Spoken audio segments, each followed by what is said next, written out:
We never should have played. It started as a joke, one of those stupid internet dares that sound ridiculous until you're standing in the dark, gripping a candle, waiting for something to knock back. Logan found the rules online, some buried forum post, buried for a reason. It's just a game, He said. Survive until 3:33 a.m. That's it. I don't know why we listened. At 11:59 p.m., we stood in Logan's front hallway, candles lit, papers in hand. The air was thick, heavy, wrong. Rachel swallowed hard. This is a mistake. Logan just smirked. Then back out. None of us moved. The clock struck midnight. We knocked. Tap, tap, tap. The knocks echoed too long, like the house was swallowing the sound. By the 22nd knock, my fingers felt numb. We blew out our candles. Darkness. The silence wasn't empty. It was waiting. Then, knock, knock. My stomach twisted. That hadn't come from the front door. It came from inside the house. Tell me that was one of you? Rachel's voice was tight. It came from the back room. No one moved. The rules. The goddamn rules. Keep moving. Never stay in one place too long. I forced myself forward. My candle shook. We have to go. Logan hesitated, then nodded. Stay together. We moved deeper into the house, candlelight trembling. The shadows bent wrong, stretching too far, shifting like they were waiting for us to look away.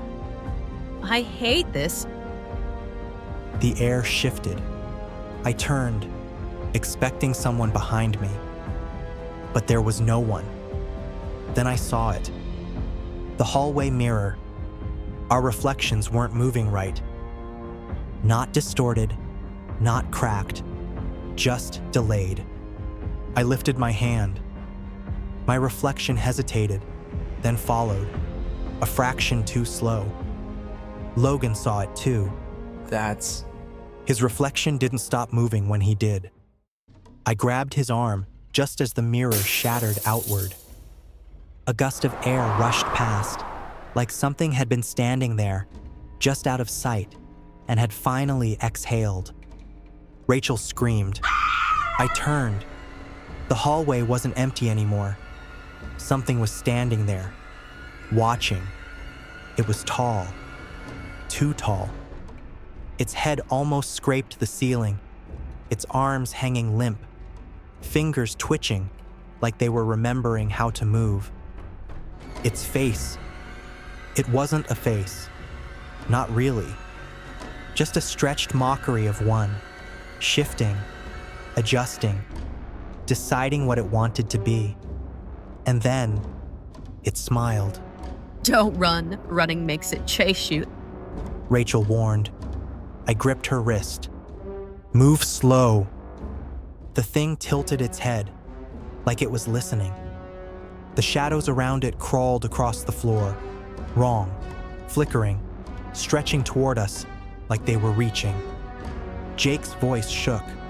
Where do we go? I forced my head to turn, scanning the house. There. The kitchen. The back door. Go. We moved. Step by step. The thing didn't move. Not its body, but its shadow. It lunged forward. A gust of air slammed into us. Cold, sharp, suffocating. The candles wavered. Rachel gasped. It's behind us.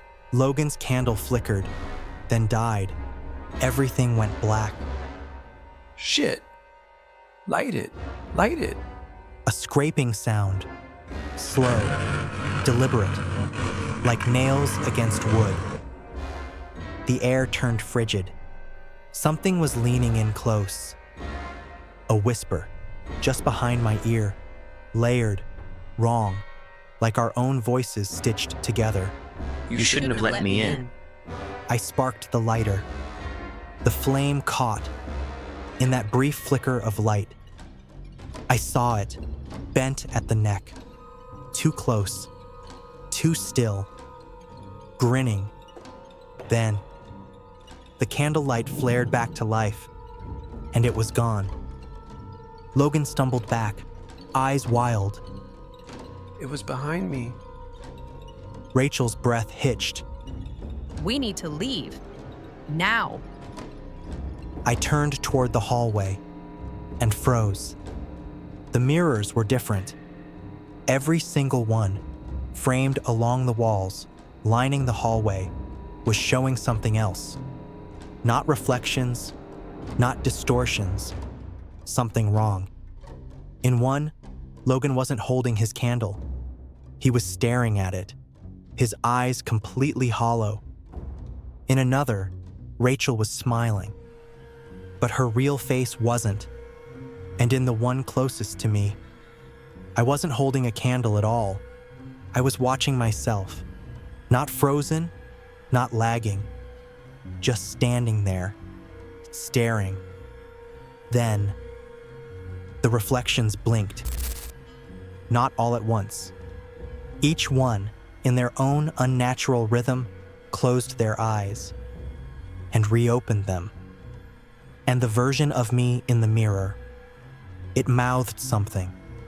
No sound, just lips moving, but I could read them perfectly. Let me out. I want to go. Please. We're already gone. Then, something knocked. Not on the door, not on the walls, the floor. Like something beneath us was trying to get in. The knock echoed through the floorboards, deep and hollow, slow, waiting. That's under us. The moment she said it, the house breathed. A long, slow creak, like the wood itself was exhaling. We need to go now. I nodded, forced my feet to work, but the house didn't want us to. The house was breathing, not creaking, not settling, breathing. The walls shifted, the floor groaned, like something beneath us was waking up. Rachel whimpered, stepping closer. We have to move. I nodded, forced my legs to work, but every step felt heavier, like something was pressing down, pushing back. Don't stop. Keep moving. We stumbled through the hallway, but the house wasn't the same. It was longer.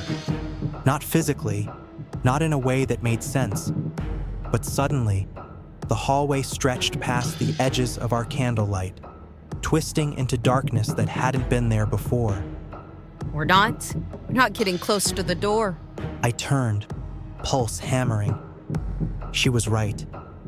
The door, the front door, was further away than before. The house was keeping us inside. And then, a voice. You're going the wrong way. It came from the mirrors, from us. No. No, no, no. We turned as one.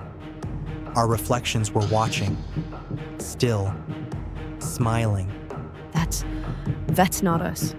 Her reflection raised a hand. No delay, no lag. Perfectly synced. A single crack splintered across the mirror. Rachel screamed. I grabbed her, yanked her back. Don't look! She clamped her eyes shut. Trembling, the mirrors began to shatter, one by one. Not all at once, not violently. The knocking didn't stop. It spread. Walls, ceiling, inside our own heads. Something was everywhere. And then, the last mirror didn't break. It breathed, like fog against glass, a breath from the inside. Then, Let me out. the lights flickered. The candlelight died. The knocking stopped.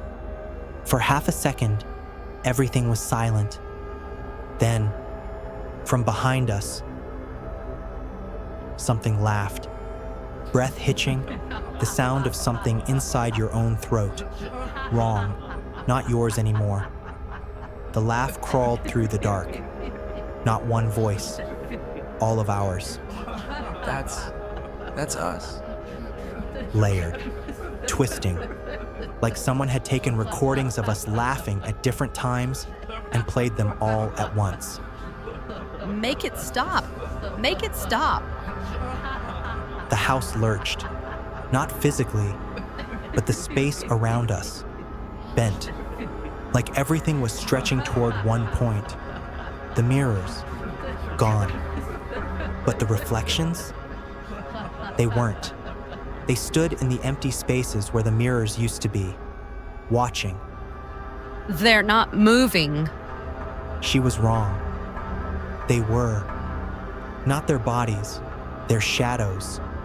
Oh, fuck this. The Rachel in front of us took a step forward.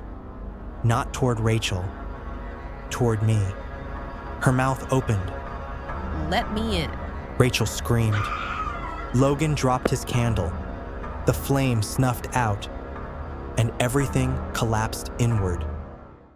The next thing I knew, I was outside.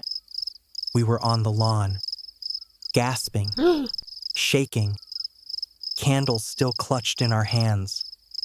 The house was silent. Rachel was sobbing, hands clenched in her hoodie sleeves, like she could make herself smaller. Logan sat next to me, his face pale. Jake was on his hands and knees, coughing like he'd just resurfaced from drowning. I turned toward the house, and my stomach plummeted. Through the front window, I saw us, standing inside, perfectly still, candles burning. The Logan inside turned to look at me.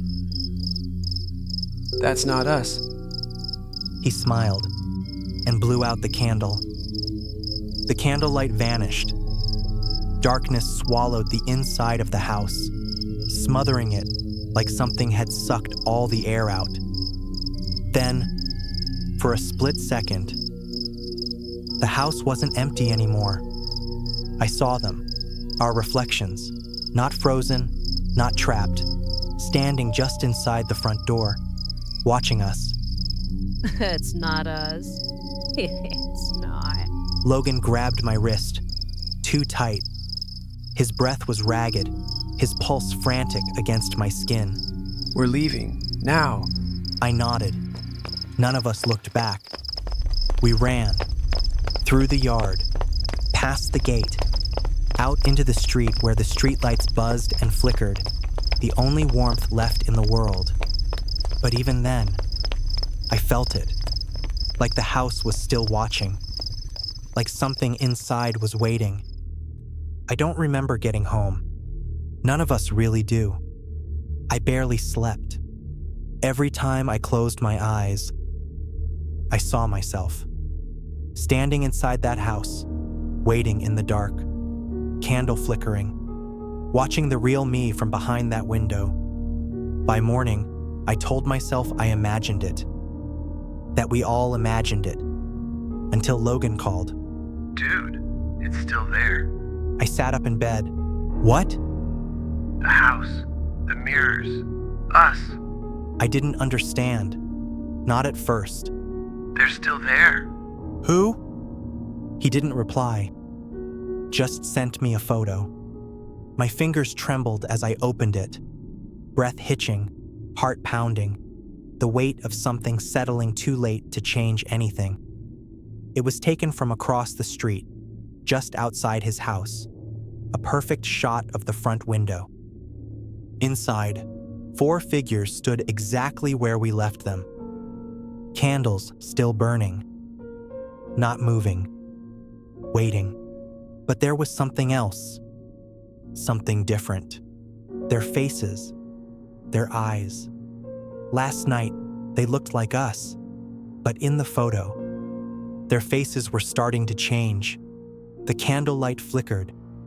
And I swear, one of them smiled. This wasn't the first time something like this happened to me, and I know it won't be the last. Some doors should never be knocked on.